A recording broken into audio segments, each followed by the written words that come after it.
ಈಗ ನಮ್ಮ ಜೊತೆ ಈ ಪರೀಕ್ಷೆಯಲ್ಲಿ ಲೋಕಸೇವಾ ಪರೀಕ್ಷೆಯಲ್ಲಿ ಪಾಸ್ ಆಗಿರತಕ್ಕಂಥ ಇಬ್ಬರು ನಮ್ಮ ಜೊತೆಗೆ ಈಗ ಇದ್ದಾರೆ. ಅವ್ರ ಜೊತೆಗೆ ಮಾತನಾಡೋಣ. ಮೊದಲಿಗೆ ಕಾರ್ತಿಕ್ ರೆಡ್ಡಿ ಅವರು ಇದ್ದಾರೆ ನಮ್ಮ ಜೊತೆಗೆ. ಕಾರ್ತಿಕ್ ರೆಡ್ಡಿ, ನಿಮ್ಗೆ ನಮ್ಮ ಸ್ಟುಡಿಯೋಗೆ ಸ್ವಾಗತ. ಹಾಗೆಯೇ ಯತೀಶ್ ಚಂದ್ರ, ನಿಮಗೂ ಕೂಡ ನಮ್ಮ ಕಾರ್ಯಕ್ರಮಕ್ಕೆ ಸ್ವಾಗತ. ನಮಸ್ಕಾರ.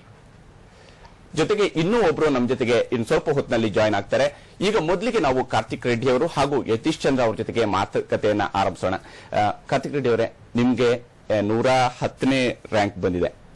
ಏನ್ ಅನ್ನಿಸ್ತಾ ಇದೆ? ಈ ಒಂದು ರ್ಯಾಂಕ್ ನ ನಿರೀಕ್ಷೆಯಲ್ಲಿ ಇದ್ರ ಎಷ್ಟನೇ ರ್ಯಾಂಕ್ ಬರಬಹುದು ಅನ್ನುವಂತ ನಿರೀಕ್ಷೆ ಇತ್ತು ನಿಮ್ಗೆ? ಫಸ್ಟ್ಲಿ ಥ್ಯಾಂಕ್ಸ್ ಇದು ಮಾಡಿದಕ್ಕೆ.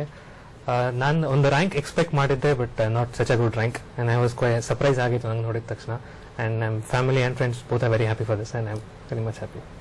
ನೀವು ಯತೀಶ್ ಚಂದ್ರ ಅವರು, ನೀವು ಯಾವ ನಿರೀಕ್ಷೆಯಲ್ಲಿದ್ರಿ? ಈ ಒಂದು ರಿಸಲ್ಟ್ ಬರುವಂತಹ ಸಂದರ್ಭದಲ್ಲಿ ಏನ್ ನಿರೀಕ್ಷೆನ ಮಾಡ್ಕೊಂಡಿದ್ರಿ?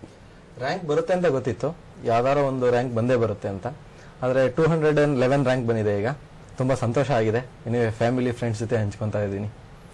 ಯಾವ ರೀತಿಯಾಗಿ ನೀವು ಈ ಒಂದು ಪರೀಕ್ಷೆ ಅಂತ ಹೇಳಿದಾಗ, ಲೋಕಸೇವಾ ಪರೀಕ್ಷೆ ಅನ್ನುವಂಥದ್ದು ಸಾಮಾನ್ಯ ಜನರಿಗೆ ಅದೊಂದು ರೀತಿಯ ಏನೋ ಒಂದು ಕುತೂಹಲ, ಅದನ್ನ ಹೇಗೆ ಪಾಸ್ ಮಾಡಬಹುದು, ಹಾಗೆಯೇ ವಿದ್ಯಾರ್ಥಿಗಳಿಗೆ ನಾವು ಅದನ್ನ ಪಾಸ್ ಮಾಡಬೇಕು, ಸಿವಿಲ್ ಸರ್ವಿಸಸ್ಗೆ ಹೋಗಬೇಕು ಅನ್ನೋಂಥ ಒಂದು ಆಸಕ್ತಿ ಸಹಜವಾಗಿಯೇ ನಮ್ಮಲ್ಲಿ ಅನೇಕರಿಗಿರುತ್ತೆ. ನೀವು ಯಾವ ರೀತಿಯಾಗಿ ಇದಕ್ಕೆ ಪ್ರಿಪೇರ್ ಆಗೋದಕ್ಕೆ ಆರಂಭಿಸಿದ್ರಿ ಈ ಒಂದು ಎಕ್ಸಾಮ್ಗೆ?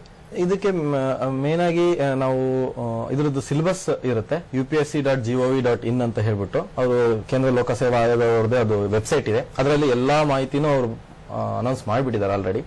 ಸೊ ಅದ್ರ ಮೇಲೆ ನಮ್ಗೆ ಯಾವ ಸಬ್ಜೆಕ್ಟ್ ಅಲ್ಲಿ ನಮ್ಗೆ ಆಸಕ್ತಿ ಇದೆ, ಯಾವ್ದ್ರಲ್ಲಿ ಪ್ಯಾಷನ್ ಇದೆ ಅಂತ ನಾವು ಫಸ್ಟ್ ತಿಳ್ಕೊಬೇಕಾಗತ್ತೆ. ತದನಂತರ ಹಳೆ ಕ್ವಶನ್ ಪೇಪರ್ಗಳು ಸಿಗುತ್ತೆ. ಹಳೆ ಕ್ವಶನ್ ಪೇಪರ್ಗಳನ್ನ ಒಂದ್ಸತಿ ಅನಲೈಸ್ ಮಾಡ್ಬೇಕಾಗತ್ತೆ. ಆಮೇಲೆ ಬುಕ್ಸ್ ಗಳದ್ದು ಲಿಸ್ಟ್ ಸಿಗುತ್ತೆ, ಎಲ್ಲ ಆನ್ಲೈನ್ ಅಲ್ಲಿ ಇನ್ಫಾರ್ಮೇಶನ್ ಇದೆ. ಅದು ಬೇಡ ಅಂದ್ರೆ ಕೆಲವೊಂದು ಕೋಚಿಂಗ್ ಇನ್ಸ್ಟಿಟ್ಯೂಟ್ಸ್ ಅದಕ್ಕೆ ಸಹಾಯ ಮಾಡ್ಲಿಕ್ಕೆ ಇದೆ. ಸೊ ಅವರು ಅದ್ರ ಮೇಲೆ ಸ್ಟಾರ್ಟ್ ಮಾಡ್ಕೊಂಡು ಕನ್ಸಿಸ್ಟೆಂಟ್ ಆಗಿ ಎಫರ್ಟ್ ಹಾಕ್ಬೇಕಾಗತ್ತೆ. ಇದು ಒಂದ್ ದಿನದ್ದಲ್ಲ ಅಥವಾ 2 ದಿನದ್ದಲ್ಲ, ಸುಮಾರು 1 ವರ್ಷ 2 ವರ್ಷ ಕನ್ಸಿಸ್ಟೆಂಟ್ ಆಗಿ ಡೈಲಿ ಓದ್ಬೇಕಾಗತ್ತೆ. ಇವತ್ತು ಓದ್ದೆ, ನಾಳೆ ಓದ್ದೆ, ಎಕ್ಸಾಮ್ ಹಿಂದಿನ ದಿನ ಓದ್ದೆ, ಆ ತರ ಮಾಡಿದ್ರೆ ಆಗೋದಿಲ್ಲ. ಕಾರ್ತಿಕ್ ರೆಡ್ಡಿ ಅವರೇ, ನೀವು ಯಾವಾಗದಿಂದ ಈ ಒಂದು UPSC ಎಕ್ಸಾಮ್ ಬರೀಬೇಕು, ನಾನು ಈ ಒಂದು ಎಕ್ಸಾಮ್ ಬರೀಬೇಕು, ಇಂಥ ಒಂದು ಟಾರ್ಗೆಟ್ ರೀಚ್ ಆಗಬೇಕು ಅನ್ನೋದನ್ನ ಕನಸಿಟ್ಕೊಂಡಿದ್ರಿ? ಇದು ಆಕ್ಚುಲಿ ಒಂದು ಪರ್ಟಿಕ್ಯುಲರ್ ಪಾಯಿಂಟ್ ಅಂತ ಏನೂ ಇಲ್ಲ. ಸೊ ಇಂಜಿನಿಯರಿಂಗ್ ಮಾಡುವಾಗ ಒಂಥರ ಇದರಲ್ಲಿ ಇಂಟ್ರೆಸ್ಟ್ ಶುರು ಆಯ್ತು. ಸೊ ಒಂದ್ಸತಿ ಇಂಜಿನಿಯರಿಂಗ್ ಮುಗಿದಾಗ ಕೆಲಸ ಮಾಡುವಾಗ ಐ ಡಿಸೈಡೆಡ್, ಇಲ್ಲ I better serve as A civil servant rather than A software employee ಅಂತ. ಆವಾಗ ಕೆಲಸ ಕ್ವಿಟ್ ಮಾಡಿ, ಸೊ 2.5 years ಇಂದ ಈ ಎಕ್ಸಾಮ್ ಪ್ರಿಪೇರ್ ಆಗ್ತಿದೆ. ಈಗ 110ನೇ ರ್ಯಾಂಕ್ ಬಂದಿದೆ ನಿಮಗೆ. ಯಾವಾಗದಿಂದ ನೀವು ಅಂದ್ರೆ ಯಾವ ಸಬ್ಜೆಕ್ಟ್ ಗಳನ್ನು ನೀವು ಆರಿಸ್ಕೊಂಡ್ರಿ ಈ ಒಂದು ಎಕ್ಸಾಮ್ ಬರೆಯೋದಿಕ್ಕೆ? ನಾನು ಪಬ್ಲಿಕ್ ಅಡ್ಮಿನಿಸ್ಟ್ರೇಷನ್ ಮತ್ತೆ ಆಂಥ್ರೋಪಾಲಜಿ ಚೂಸ್ ಮಾಡಿದ್ದೆ. ಅಂದ್ರೆ ಅದೇ 2 ಸಬ್ಜೆಕ್ಟ್ ಮೇಲೆ ನಿಮ್ಗೆ ಆರಂಭದಿಂದ ಆಸಕ್ತಿ ಇದೆ ಅಂದ್ರೆ, ಯಾಕಂದ್ರೆ ನೀವು ಇಂಜಿನಿಯರಿಂಗ್ ಅನ್ನು ಮುಗಿಸ್ಕೊಂಡು ಬಂದಿದ್ರಿ. ಹೇಗೆ ಇದರ ಕಡೆಗೆ ನಿಮ್ಮ ಇದು? ಇನ್ಶಿಯಲಿ ಪಬ್ಲಿಕ್ ಅಡ್ಮಿನಿಸ್ಟ್ರೇಷನ್ ಅದು ನಮ್ ಡೈಲಿ ಅಡ್ಮಿನಿಸ್ಟ್ರೇಷನ್ ರಿಲೇಟೆಡ್ ಇರುತ್ತೆ. So that was a natural choice. First attempt ಅಲ್ಲಿ ನಾನು ಮ್ಯಾಥಮೆಟಿಕ್ಸ್ ತಗೊಂಡಿದ್ದೆ. ಸೊ ಬಟ್ ಅದರಲ್ಲಿ ಮೇನ್ಸ್ ಅಲ್ಲಿ I couldn't clear last first attempt ಅಲ್ಲಿ. So that was because of maths. ನಾನು I don't think is very comfortable with it. So ಆಮೇಲೆ ನಾನು ನನ್ನ ಆಂಥ್ರೋಪಾಲಜಿ ಸಿಲೆಬಸ್ ನೋಡಿದೆ, and I found it very relevant. And ನನ್ನ PUC so biology base ಇತ್ತು. So I thought this is good option ಅಂತ ಹೇಳಿ anthropology choose ಮಾಡಿದೆ. ನೀವು ಯಾವ ಸಬ್ಜೆಕ್ಟ್ ಗಳನ್ನ ಆರಿಸ್ಕೊಂಡ್ರಿ ಯತೀಶ್? ನಂದು ಜಿಯೋಗ್ರಫಿ ಮತ್ತೆ ಪಬ್ಲಿಕ್ ಅಡ್ಮಿನಿಸ್ಟ್ರೇಷನ್. ಅಂದ್ರೆ ಯೂಶುವಲಿ ಜಿಯೋಗ್ರಫಿನ ಹೆಚ್ಚು ಸ್ಟೂಡೆಂಟ್ಸ್ ಅದನ್ನ ಆಪ್ಟ್ ಮಾಡ್ಕೋತಾರೆ. ಪ್ರಮುಖವಾಗಿ ಯಾವ ಕಾರಣಕ್ಕಾಗಿ? ಅದು ಒಂದು ಅದರಲ್ಲಿ ಸೈಂಟಿಫಿಕ್ ಬ್ಯಾಕ್ ಗ್ರೌಂಡ್ ಇರುತ್ತೆ. ಸೊ ಏನಂದ್ರೆ ಏನೇ ಓದಿದ್ರು ರೀಸನಿಂಗ್ ಮೇಲೆ ಓದ್ತಾ ಇರ್ತೀವಿ. ತದನಂತರ ನಮ್ಮ ಸುತ್ತಮುತ್ತಲು ಇರುವ ವಾತಾವರಣದ ಬಗ್ಗೆ ಓದೋದ್ರಿಂದ ರಿಲೇಟ್ ಮಾಡ್ಕೊಳ್ಲಿಕ್ಕೆ ಈಸಿ ಆಗುತ್ತೆ. ಒಂದು ಈಗ ಪಬ್ಲಿಕ್ ಅಡ್ಮಿನಿಸ್ಟ್ರೇಷನ್ ಯಾಕೆ ಚಾಯ್ಸ್ ಮಾಡ್ಕೊಂತೀವಿ ಅಂದ್ರೆ, ನಮ್ಮ ಸುತ್ತಮುತ್ತಲು ನಡೀತಿರೋದು ಪಬ್ಲಿಕ್ ಇಲ್ಲಿ ಏನ್ ಅಡ್ಮಿನಿಸ್ಟ್ರೇಷನ್ ಅಥವಾ ನೆಕ್ಸ್ಟ್ ನಾವು ಕೆಲಸಕ್ಕೆ ಹೋದಾಗ ಏನ್ ಸಿಗುತ್ತೆ ಅದೇ ಅಡ್ಮಿನಿಸ್ಟ್ರೇಷನ್ ಮಾಡ್ಲಿಕ್ಕೆ ಸಿಗೋದು. ಸೊ ಅದ್ರ ಬಗ್ಗೆ ಒಂದು ನಾಲೆಡ್ಜ್ ಇದ್ರೆ ಒಳ್ಳೇದಾಗುತ್ತೆ. ಅದಲ್ಲದೆ ಇವೆರಡು ಕಾಂಬಿನೇಷನ್ ಯೂಶುವಲ್ ಆಗಿ ಎಲ್ಲರೂ ಯಾಕೆ ಜಾಸ್ತಿ ಆಯ್ಕೆ ಮಾಡ್ಕೊಂತಾರೆ ಅನ್ನೋದು ಸ್ಕೋರ್ ಆಗುತ್ತೆ ಅಂತ. ಅದು ಆಯ್ಕೆ ಜಾಸ್ತಿ ಜನ ಮಾಡ್ಕೊಳೋದ್ರಿಂದ ಜಾಸ್ತಿ ಜನ ಪಾಸ್ ಆಗ್ತಾರೆ, ಜಾಸ್ತಿ ಜನ ಪಾಸ್ ಆಗೋದ್ರಿಂದ ಅದು ಸ್ಕೋರ್ ಆಗುತ್ತೆ ಅನ್ನೋದು ಒಂದು ಭಾವನೆ ಬಂದಿದೆ. ಎಲ್ಲಾ ಸಬ್ಜೆಕ್ಟ್ ಅನ್ನು ಈಕ್ವಲ್ ಆಗಿ ಟ್ರೀಟ್ ಮಾಡಬಹುದು. ಈಗ ನಿಮ್ಗೆ ಈಗ 211ನೇ ರ್ಯಾಂಕ್ ಬಂದಿದೆ. ಯಾವ ನೀವು ಪ್ರಮುಖವಾಗಿ ಈಗ IAS, IFS, IPS, IRS ಹೀಗೆ ಒಂದು ಹಂತವಾಗಿ ಕೆಟಗರಿಗಳು ಬರ್ತಾವಿಲ್ಲ. ನೀವು ಪ್ರಮುಖವಾಗಿ ಯಾವ್ದ್ರ ಮೇಲೆ ಟಾರ್ಗೆಟ್ ಇಟ್ಟಿದ್ರಿ ನೀವು ಈ ಒಂದು ಎಕ್ಸಾಮ್ ಪ್ರಿಪೇರ್ ಆಗುವಂತ ಸಂದರ್ಭದಲ್ಲಿ? IAS ಮೇನ್ ಟಾರ್ಗೆಟ್ ಇತ್ತು. ಆದ್ರೆ IPS ಇಟ್ಸ್ ರಿಯಲಿ ಅದು ತುಂಬಾ ಒಳ್ಳೇದೇ ಆಗಿತ್ತು. ನಾವು ಯಾವಾಗ್ಲೂ IPS ಬಗ್ಗೆ ತುಂಬಾ ಪ್ಯಾಷನ್ ಇತ್ತು, like serving as a police ಅಂತ ಹೇಳ್ಬಿಟ್ಟು. So even IAS or IPS ಎರಡರಲ್ಲಿ ಯಾವ್ದಾದ್ರೂ ಸಂತೋಷನೇ ಆಯ್ತು. ಈಗ ತುಂಬಾ ಸಂತೋಷ ಆಗಿದೆ. ಅಂದ್ರೆ ಇವಾಗ ನಿಮ್ಗೆ ಯಾವ್ದು ಸಿಗ್ಬೋದು ಅನ್ನುವಂತ ಒಂದು ನಿರೀಕ್ಷೆ ಇಟ್ಕೊಂಡಿದ್ರಿ? ಮೋಸ್ಟ್ ಪ್ರಾಬಬಲಿ ಕಳೆದ ವರ್ಷದ ಎಲ್ಲ ಸ್ಟ್ಯಾಟಿಸ್ಟಿಕ್ಸ್ ನೋಡಿದಾಗ IPS ಸಿಗೋ ಚಾನ್ಸಸ್ ತುಂಬಾನೇ ಇದೆ.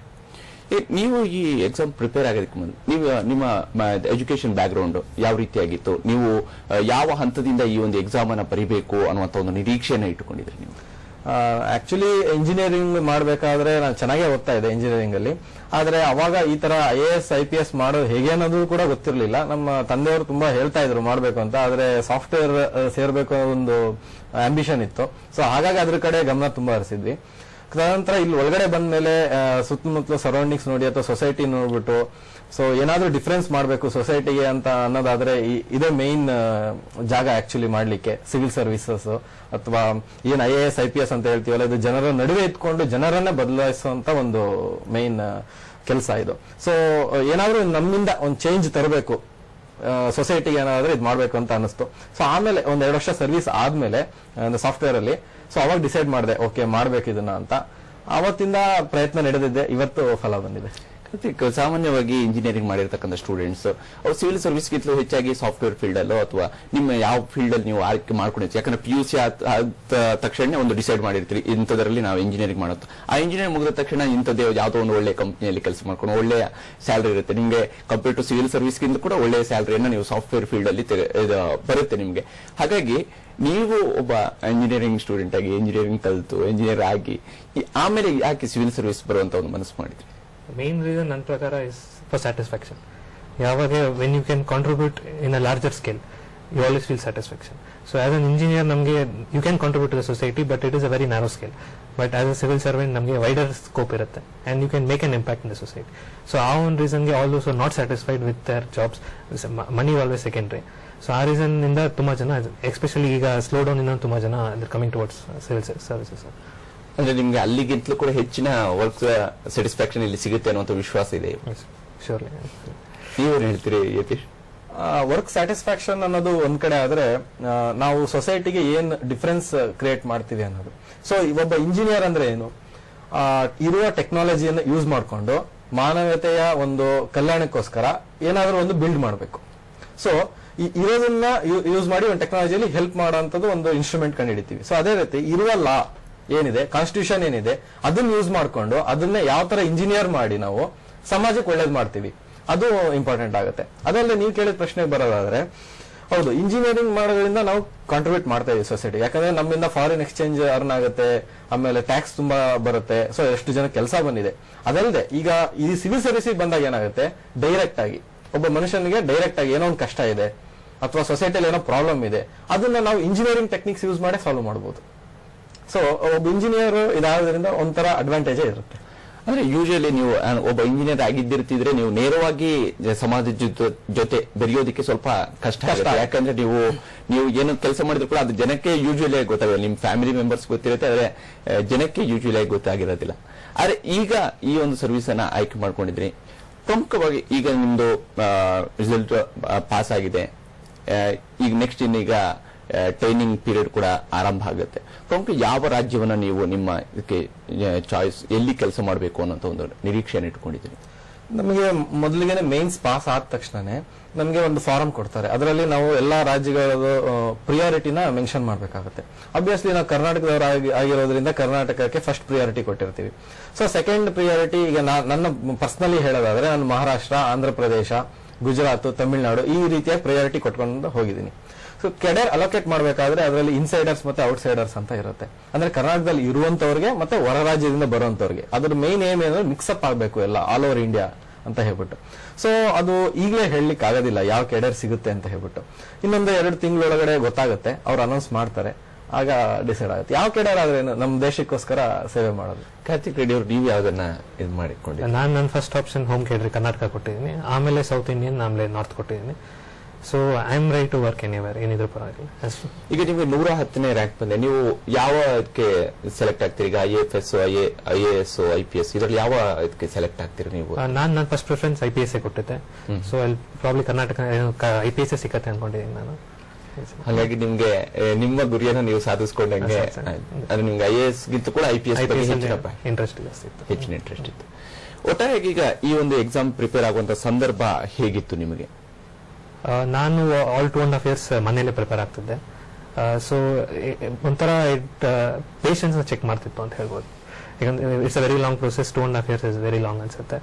So there are ups and downs during my preparation. ಒಂದು ಟೈಮು ಆಗುತ್ತೋ ಇಲ್ಲೋ, why am I taking such a big risk ಅಂತ ಫೀಲಿಂಗ್ ಬರ್ತೈತೆ. ಬಟ್ ಸ್ಟಿಲ್ ಒಂಥರ ನನ್ನ ಪೇರೆಂಟ್ಸ್ ಇದಿತ್ತು, ಸಪೋರ್ಟ್ ಇತ್ತು. ನನ್ನ brother he supported me lot. So ಈ ಮಾರಲ್ ಸಪೋರ್ಟ್ ಮೇಲಿಂದ I studied all these 2.5 years. This is my aim, ಇದು ಮಾಡಲೇಬೇಕು ಅಂತ ಇದ್ದೆ. ಸೊ ಫೈನಲಿ ಡಿಡ್ ಇಟ್ ಅಂತ. ಈಗ ಸಾಮಾನ್ಯವಾಗಿ ನೀವು ಎಜುಕೇಶನ್ ನಾವು ಕಂಟಿನ್ಯೂ ಮಾಡ್ತೀವಂತ ಸಮಯದಲ್ಲಿ ಈಗ ಲೈಕ್ ನೀವು PU ಮುಗಿಸ್ತೀರಿ, ಇಂಜಿನಿಯರಿಂಗ್ ಮುಗಿಸ್ತೀರಿ, ಇಂಜಿನಿಯರಿಂಗ್ ಮುಗಿಸೋ ತನಕ ನೀವು ಮನೆಯಲ್ಲಿ ಕೂತ್ಕೊಂಡು ಓದಿದ್ರೆ ಅದೊಂಥರ ಚೆನ್ನಾಗಿರುತ್ತೆ. ನೀವು ಕಾಲೇಜ್ ಹೋಗ್ತೀರಿ, ಮನೆಗೆ ಬರ್ತೀರಿ. ಆದ್ರೆ ಒಂದ್ಸಲ ನೀವು ಕೆಲಸಕ್ಕೆ ಸೇರಿದ ನಂತರ ಅದನ್ನ ಬಿಟ್ಟು, ಆ ಕೆಲಸವನ್ನು ಬಿಟ್ಟು ಮನೆಯಲ್ಲಿ ಕೂತ್ಕೊಂಡು ಓದು, ಆ ಅನುಭವ ಹೇಗೆ, ಏನ್ ಅನ್ನಿಸ್ತಾ ಇತ್ತು ಆ ಸಂದರ್ಭಗಳು ನಿಮಗೆ? ತುಂಬಾ ಫ್ರಸ್ಟ್ರೇಟಿಂಗ್ ಇತ್ತು, that is one. But secondly ಅಂದ್ರೆ ತುಂಬಾ ಲರ್ನಿಂಗ್ ಲಾಟ್ ಆಫ್ ಥಿಂಗ್ಸ್, ತುಂಬಾ ತಿಳ್ಕೊಂತೀವಿ. ಸೊ ಬೇಸಿಕ್ಲಿ ಒಂದು ಲರ್ನಿಂಗ್ ಪ್ರೊಸೆಸ್ ಇಂದ it was still very good. It was a great experience ಅಂತ ಹೇಳ್ಬೋದು. ಅಂದ್ರೆ ಆಗುತ್ತೋ ಇಲ್ವೋ ಅನ್ನೋಂತ ಭಯ ಕೂಡ ಮನಸ್ಸಲ್ಲಿ ಇದ್ದಿರಲ್ವಾ? ಇತ್ತು, but still confident inside, ಇಲ್ಲ but some point of time ಆಗೇ ಆಗುತ್ತೆ ಅಂತ. ಯತೀಶ್, ನೀವು ಹೇಗೆ ಅದನ್ನ ಪ್ರಿಪೇರ್ ಮಾಡ್ತಾ ಇದ್ರೆ? ನೀವು ನಿಮ್ಮ ಎಕ್ಸಾಮ್ ನೀವು ಹೇಗೆ ಪ್ರಿಪೇರ್ ಆಗ್ತಾ ಇದ್ರಿ? ಎಕ್ಸಾಮಿಗೆ ಅಂತ ಕೋಚಿಂಗ್ ಅಂತ ಎಲ್ಲೂ ಹೋಗಿಲ್ಲ. ಸೊ ಇಂಟರ್ನೆಟ್ ಅಲ್ಲಿ ಸಾಕಷ್ಟು ಇನ್ಫಾರ್ಮೇಶನ್ ಅವೈಲೇಬಲ್ ಇರುತ್ತೆ. ನಮ್ಮ ಬೆಂಗಳೂರಲ್ಲೇ ಎಲ್ಲ ಬುಕ್ಸ್ನು ಸಿಗುತ್ತೆ. ಅದರ ಗೈಡೆನ್ಸ್ ಮೇಲೆ ಮಾಡಿದ್ದು. ಆಮೇಲೆ ನಾನು ಕೆಲಸನೂ ಮಾಡ್ಕೊಂತಾನೆ ಮಾಡಿದ್ದು, ಯಾಕಂದ್ರೆ ಸ್ವಲ್ಪ ಅನ್ಸರ್ಟನಿಟಿ ಫ್ಯಾಕ್ಟರ್ ಇರುತ್ತೆ. ಹಾಗಾಗಿ ಇದನ್ನ ಎರಡೂ ಮಾಡ್ಬೋದು. ಮೋರ್ ಓವರ್ ನನಗೆ ಮನೇಲಿ ಇದ್ಬಿಟ್ರೆ 24 hours ಓದ್ಲಿಕ್ಕೆ ಆಗೋದಿಲ್ಲ. ಸೊ ಆಫೀಸಿಗೆ ಹೋಗೋದು ಮತ್ತೆ ಮನೆಗೆ ಬಂದು ಸಂಜೆ ಹೊತ್ತು ಓದೋದ್ರಿಂದ ನಂಗೆ ಒಂಥರ ಚೇಂಜ್ ಆಫ್ ರೀಡಿಂಗ್ ಆಗಿ ಮನಸ್ಸು ರಿಫ್ರೆಶ್ ಆಗೇ ಇರ್ತಿತ್ತು. ಸೊ ಡೈಲಿ ಒಂದು 4 hours ಅಥವಾ 3 hours ಕನ್ಸಿಸ್ಟೆಂಟ್ ಆಗಿ ಓದ್ತಿದ್ದೆ. ಆದ್ರೆ ನಮಗೂ ಮನಸ್ಸಲ್ಲಿ ಇರ್ತಿತ್ತು, ಆದರೆ ಹೇಗೆ, ಆಗ್ಲಿಲ್ಲ ಅಂದ್ರೆ ಹೇಗೆ. ಆದ್ರೆ ಮನಸ್ಸಲ್ಲಿ ಎಲ್ಲೋ ಒಂದ್ ಕಡೆ ಆಗುತ್ತೆ, ಎಬಿಲಿಟಿ ಇದೆ, ಮಾಡ್ತಾ ಇದೀವಿ, ಆಗುತ್ತೆ ಅಂತ ಒಂದು ಭಾವನೆ ಇತ್ತು. ನನ್ನ ವೈಫ್, ನನ್ನ ಪೇರೆಂಟ್ಸು, ನನ್ನ ಸಿಸ್ಟರ್ ಇನ್ ಲಾಸ್ ತುಂಬಾನೇ ಸಪೋರ್ಟ್ ಮಾಡಿದ್ದಾರೆ. ಪ್ರಮುಖವಾಗಿ ನೀವು ಕೆಲಸ ಮಾಡ್ತಾ ಇದ್ದ ಕಾರಣದಿಂದ ನಿಮ್ಗೆ ಹೆಚ್ಚು ಒಂದ್ ಸ್ವಲ್ಪ ಕಾನ್ಫಿಡೆನ್ಸ್ ಸ್ವಲ್ಪ ಜಾಸ್ತಿ ಇತ್ತ ಅಂದ್ರೆ, ಯಾಕಂದ್ರೆ ಈ ಅನ್ಸರ್ಟನಿಟಿ ಫೀಲಿಂಗ್ಸ್ ಸ್ವಲ್ಪ ಕಡಿಮೆ ಇರಬೇಕು. ಹೌದು, ಕೆಲಸ ಮಾಡ್ತಿರೋದ್ರಿಂದ ಒಂದು ಏನಂದ್ರೆ ಭಯ ಕಮ್ಮಿ ಇತ್ತು. ಆಗಿಲ್ಲ ಅಂದ್ರೆ ಜೀವನ ಮಾಡೋಕೆ ಇನ್ನೊಂದು ದಾರಿ ಇದೆ ಅಂತ ಹೇಳ್ಬಿಟ್ಟು. ಆದ್ರೆ ಇಂಟರ್ವ್ಯೂ ಅಟೆಂಡ್ ಮಾಡಕ್ ಹೋದಾಗ ಈಗ ನಾನು ಕೆಲಸ ಮಾಡ್ತಿದ್ದು ತುಂಬಾ ಹೆಲ್ಪ್ ಆಯ್ತು. ಯಾಕಂದ್ರೆ ನಾವು ಕ್ಲೈಂಟ್ಸ್ ಜೊತೆ ಎಲ್ಲ ಇಂಟ್ರಾಕ್ಟ್ ಮಾಡ್ತಾ ಇರ್ತೀವಿ, ಅವ್ರು US ಅಲ್ಲೆಲ್ಲ ಇರ್ತಾರೆ. ಸೊ ಹೇಗೆ ಇಂಟ್ರಾಕ್ಟ್ ಮಾಡಬೇಕು, ಹೇಗೆ ಇಂಪ್ರೆಸ್ ಮಾಡಬೇಕು ಅನ್ನೋದೊಂದು ಐಡಿಯಾ ಇತ್ತು. ಇಂಟರ್ವ್ಯೂ ಅಲ್ಲಿ ಅದನ್ನ just without any training normal ಆಗಿ ಫಾಲೋ ಮಾಡಿದ್ವಿ. ಆಗೇನಾಯ್ತು ಅಂದ್ರೆ ಇಂಟರ್ವ್ಯೂ ಈಸಿಯಾಗಿ ಕ್ಲಿಯರ್ ಆಯ್ತು. ಆದ್ರೂ ಕೂಡ ಈ ಎಕ್ಸಾಮ್ ಪ್ರಿಪೇರ್ ಆಗಕ್ಕೆ, ಈ ಕೆಲಸ ಮಾಡ್ಕೊಂಡು ಈ ರೀತಿ ಎಕ್ಸಾಮ್ ಪ್ರಿಪೇರ್ ಆಗುವಂತದ್ದು ಎಷ್ಟೋ ಜನ ಹೇಳ್ತಾರೆ ಅದು ತುಂಬಾ ಕಷ್ಟ ಆಗುತ್ತೆ. ಯಾಕಂದ್ರೆ ನಾವು ಟೈಮ್ ಮ್ಯಾನೇಜ್ಮೆಂಟ್ ಮಾಡ್ಕೋಬೇಕಾಗುತ್ತೆ, ಆ ಟೈಮ್ ಇಲ್ಲಿ ಕಾನ್ಸಂಟ್ರೇಟ್ ಮಾಡಕ್ಕೆ ಕಷ್ಟ ಆಗುತ್ತೆ. ಇದೆರಡನ್ನ ಹೆಂಗ್ ಬ್ಯಾಲೆನ್ಸ್ ಮಾಡ್ಕೊಂಡಿರ್ತೀನಿ?